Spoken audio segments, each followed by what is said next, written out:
Hello and welcome back to another Smoke Signals synopsis. Today we're looking at the November 1st, 2021 edition of the Smoke Signals newspaper.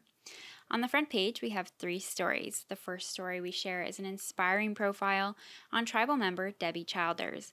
With the aid of the tribe's education programs and her own determination, Childers was able to go from a high school dropout with two young kids to a degree-holding career woman with Oregon's Public Employees Retirement System, and was recently promoted to Deferred Compensation Plan Program Manager. You can read more on her story continued on page 7.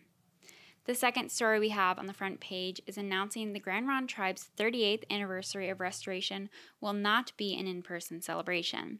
This is the second year the tribe has decided to move the event to a virtual platform. The online event will be held at noon Monday, November 22nd via Zoom, and a link will be made available soon. You can read more on the reasoning behind that decision and more details from the event on page 4.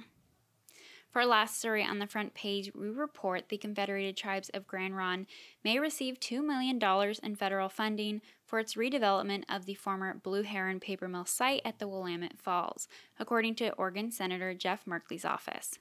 For more information on that development, you can see page 6.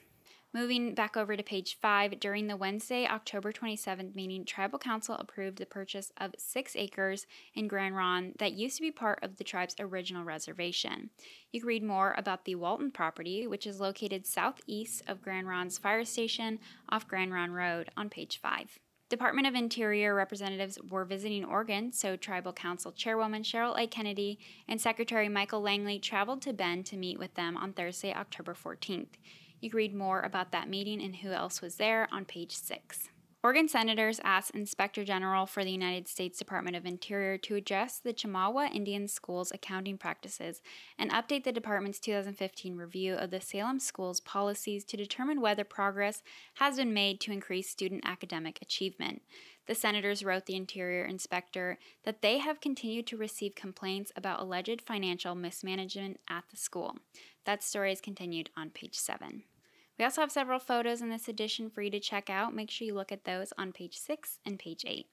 And that was your Smoke Signals synopsis. You can read the entire paper now online at smokesignals.org or in the print edition coming to you soon. I'm Kamaya, the social media digital journalist for Smoke Signals.